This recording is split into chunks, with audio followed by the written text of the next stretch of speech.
que cualquier cosa se puede parangonar a lo que hizo Milei, digamos, ¿no? Y no cualquier cosa se puede parangonar a eso. Bueno, está en línea como todos los lunes nuestro amigo Martín Branchi. Martín, ¿cómo te va? Buen día.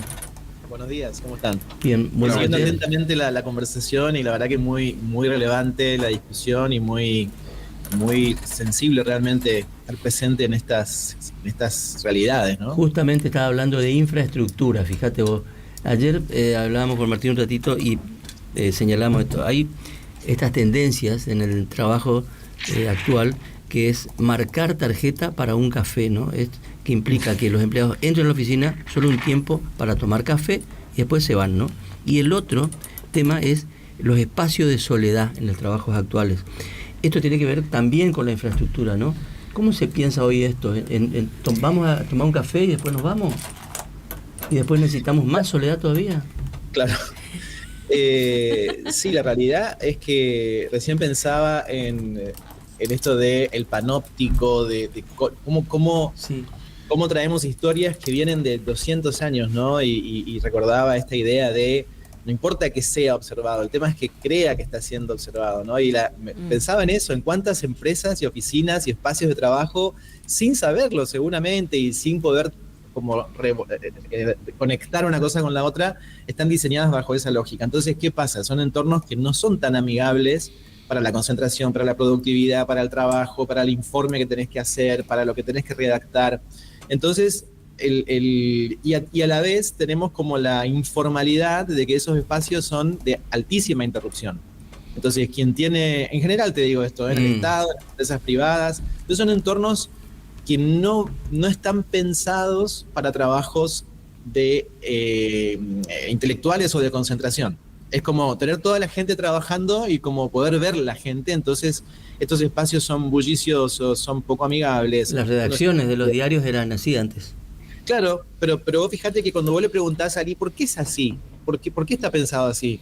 Yo me acuerdo cuando trabajando en Córdoba, trabajé en La Voz del Interior, cuando hizo el gran cambio que se mudaron y hicieron una cosa ultra moderna, me acuerdo año 99, que era un gran espacio, así como un shopping, por decirlo, de gigante, sí, abierto, ¿no? Con algunas esquinas vidriadas para hacer reuniones. Y justamente fíjense, era como un diseño súper moderno que en realidad respondía a este otro concepto que es súper antiguo, ¿no? Lo de poder ver a todo el mundo, como la oficina de Mad Men, así, ¿no? Como poder ver a todo el mundo. Claro, eso. Tal cual. Eso, tal cual, ¿no? Pero fíjense que yo lo viví en una empresa que lo hacía como un gran lanzamiento de la modernidad, ¿no? Año 99, claro, digo. Claro. Pero era como, wow, el adelanto de pasar. Bueno, pero los periodistas tenemos ahí un activo que es que tenés que trabajar pese a todo eso, digamos, ¿no? Tenés claro, que concentrarte. Ese es el tema, mirá, cuando a mí me llaman para ver temas de productividad, de qué sé yo, bla, bla, bla, lo primero que le pregunto es cómo está organizado, o sea, lo primero que veo es cómo está organizado el espacio, cómo son las oficinas, si hay, por ejemplo, aislación sonora, si hay todo lo que tienen ustedes ahí en las paredes, todo eso, claro, ¿no? Porque es muy, o sea, yo espero que se concentren y que trabajen y que produzcan, pero el teléfono no deja de sonar. Claro. Entonces, una tendencia contraria a esta, Carlos, Eduardo, sí, Belén, es la de lo que se conoce como time boxing, ¿no? Que es poner el tiempo en bloques. Entonces vos decís, yo de 9 a 10 y media no atiendo, no respondo, no estoy, o sea, tengo un bloque ahí de hora y media de concentración donde no me interrumpen. ¿Eso no pueden ser de años también o no? Podría ser sabático, ¿no? Años sabáticos. Pero... ¿Cómo se llama? Perdón, ¿cómo se llama? Se llama time boxing, o sea, es poner el tiempo en cajas, ¿viste? Time de tiempo y boxing viene de caja. Entonces, yo tengo una caja, por decir, tengo una caja de 9 a 10 y media. Entonces, sí, ahí estoy como offline, ¿entendés? Ahí me siento y produzco. Después vuelvo a estar disponible hasta las, no sé, 16, por decirte, o 15. Y ahí tengo de vuelta un bloque de hora y media o hora o 2 horas, dependiendo de la dinámica que tengan. Pero digo, es muy difícil cuando vos analizás por qué hay tanta gente trabajando para procesos que se van haciendo cada vez más ágiles con la computadora, con la inteligencia artificial, con todo lo que trae, sigue siendo necesario que haya tanta gente, tantas horas, digo, y con esto no estoy a favor de que se reduzca el personal, sino digo, la cantidad de horas que tenemos que a veces rellenar de estas 8 horas que supuestamente tenemos que trabajar como adultos en el 25 con inteligencia artificial y todo lo que el mundo ya avanzó, seguimos atrapados en el panóptico, las 8 horas. ¿Y por qué, Martín? Siglo. ¿Por qué pasa eso? Y porque hay poca creatividad para pensar estas cosas, ¿no? O sea, no hay tantos espacios donde vos revoluciones la manera de pensar. Hay países que tienen jornadas de 4 días.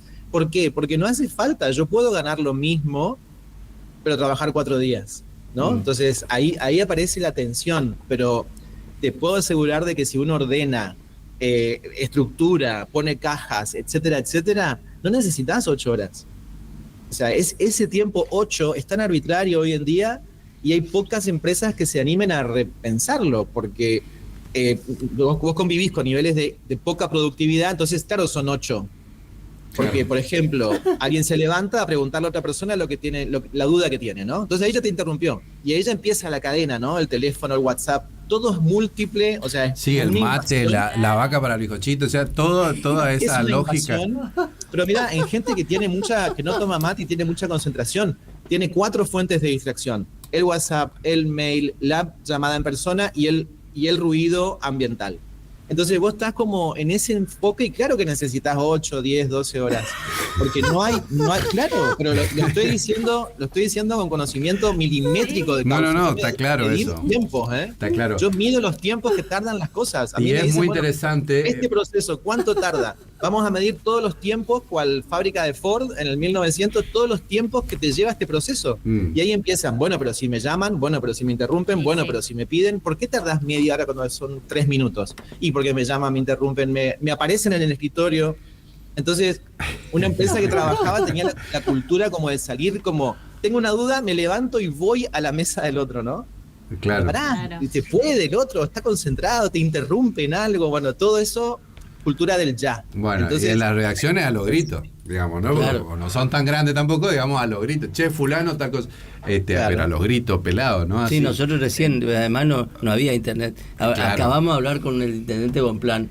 ¿Qué decíamos cuando teníamos que gritar? Che, fulano, el que hacía interior, ¿a cuánto queda Bonplan? Y entonces queda tanto kilómetros. Claro. Acá en la redacción había un redondito, viste, que una empresa hizo en algún momento que era la distancia de capital con el interior, entonces se tiraban en el redondito. Claro. Escuchá, Martín, la pandemia lo que hizo fue también un poco... sincerar un poco toda esa situación, porque la pandemia, ¿qué es lo que demostró drásticamente? Es que hay procesos que se hacían y que se hacen sin toda esa parafernalia, digamos. Claro. Incluso es más eficiente y más barato, digamos. No, y de hecho, uno de los enojos que había en pandemia era no trabajan las 8 horas, ¿no? Entonces, es como una cosa de, pero ¿por qué ese número? O sea, ¿cuál es la obsesión con el número 8, ¿no? ¿Cuál es la obsesión con el tiempo? Cuando en realidad estamos en el 25, o sea, la humanidad ha generado suficientes herramientas e inteligencias para que trabajemos menos, para que podamos vivir más la vida, ¿no? Y bueno, vos te vas a un congreso de recursos humanos hoy y ¿cuál es el tema? Balance vida-trabajo. Claro. Justamente, la gente que renuncia, la renuncia silenciosa, 8 millones de personas se fueron del trabajo después de la pandemia, en Estados Unidos, digo, este fenómeno de la renuncia silenciosa. Claro, porque los entornos son hostiles. Entonces, ¿cómo hacemos que la gente vuelva a querer ser parte de una empresa, no?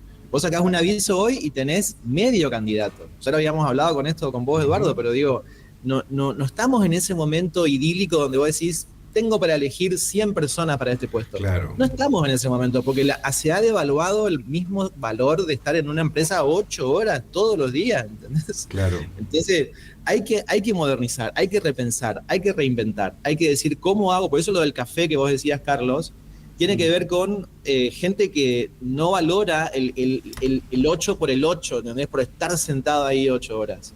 Yo hablaba con una persona de Nueva Zelanda, donde yo estuve de intercambio, y me decía que en el trabajo de ella no hay siquiera sillas suficientes para todo el equipo. O sea, son 12, por ejemplo, y hay 4 sillas. Porque la gente no... Pero esto previo a la pandemia, ¿eh? Sí. Pre-pandemia fue esto. Ya era una lógica de, no hace falta que estén acá. ¿Viste? Como que no es necesario. Esa es su casa. No, pero lo otro... desde un coworking o claro. qué sé yo. Lo que decía Carlos al inicio, esto de la soledad. Entonces la tendencia en todo este escenario es, bueno, si tengo la posibilidad de quedarme en casa y trabajar en mi casa, probablemente lo haga, pero ahí también está esta situación, la soledad, ¿no? Que se pierde un poco el vínculo con el grupo humano, que es lo que yo noto que nos pasó, por ejemplo. Antes nosotros en la redacción éramos un montón acá y ahora de repente nos encontramos con 3 personas, ¿no? Entonces como ese cambio se notó muchísimo. Sí, es cierto, y es por eso que muchas empresas tienen como esta de por lo menos una vez por semana tienen que venir todos, ¿no? Para seguir fomentando esto de la cultura, porque si no hay presencia, no hay cultura. ¿Cuál es la cultura de trabajo de tal lugar si es que nadie va a trabajar ahí? Claro. Tiene cultura. Entonces vos sos un empleado como genérico, como un commodity, ¿entendés? Claro. No tenés identidad cultural, no tenés la camiseta porque no estás ahí. Pero bueno, son todas cosas que la pandemia por suerte sacudió y ahora estamos en la posibilidad de repensar cosas, ¿no? Pensaba en esta posición, digamos, que viste que en realidad lo que uno ve en algunos lugares, como Google, por ejemplo, las oficinas de Google, oficinas creativas de Google, claro, hay sillones, hay juegos, hay colores, hay ventanales, ¿no? Y además uno puede entrar y salir a patios que son amigables, y lo mismo pasaba con las escuelas de Montessori, por ejemplo, ¿no? Esta gran educadora que cambió la forma de ver la educación para los... Entonces había muebles específicamente adaptados a las edades de los chicos, es decir, eran amigables con ellos. No era una silla alta, sino una silla baja, no era una mesa alta, sino una mesa baja, ¿no? Eran muebles que eran para chicos de la edad que tenían, ¿no? Pienso en esto que es una adelantada Montessori, ¿no? Pero bueno, existe esto también, ¿no? Sí, y de hecho existen espacios también, empresas e instituciones donde vos tenés espacios vacíos que están para ser ocupados para reuniones o para tiempo solo también. Yo estoy en este momento en uno de esos, estoy en un espacio vacío solo en esta reunión. Entonces hay muchas innovaciones que se pueden tomar, ¿no? Vamos a dejar espacios vacíos de nadie, sin nadie, donde un grupo de repente puede reunirse y puede tener como su concentración y su reunión y su... Eso también es real y también existe acá en Corrientes. Y se está usando porque hay oficinas que ofrecen el servicio, hay oficinas públicas que ofrecen ese servicio, por ejemplo la del banco, el nuevo edificio del banco ofrece ese servicio. La UNE había habilitado uno en Resistencia, por ejemplo. Y hay algunos privados también. ¿Está funcionando, Martín? ¿Lo ves? Sí, por supuesto, lo veo y es algo que es una manera muy buena de fomentar la productividad y el emprendedurismo y el empresariado y todo lo que implique espacios donde juntarse con otro, ¿no? O sea, el café como un lugar está bien, pero no es sine qua non la necesidad de que vos tengas que alquilar una oficina para poner a andar tu emprendimiento. Claro, por eso, y muchas veces esto del emprendedor y la casa y el garaje y todo eso no es tan realista cuando vivimos en casas que tienen espacios muy limitados también, ¿no? No es que vivimos en el chalet norteamericano, ¿no? Que tenemos 3 plantas. Acá tenemos espacios limitados que la casa no se presta para esto de emprender desde la casa una actividad ya que demande proveedores, qué sé yo, un montón de detalles. El gato, el perro, así que sí, definitivamente la infraestructura hace y condiciona también la experiencia subjetiva, ¿no? De cómo es el clima, de si me quiero quedar acá o no, la proyección en el tiempo, todo eso influye en cómo me siento con la infraestructura. Gracias, Martín, un abrazo grande. Gracias, hasta luego. Martín Branchi es consultor en desarrollo humano que nos acompaña todos los lunes y nos... Por eso vos tenés una oficina acá mirada, claro, tremendo. Irigoyen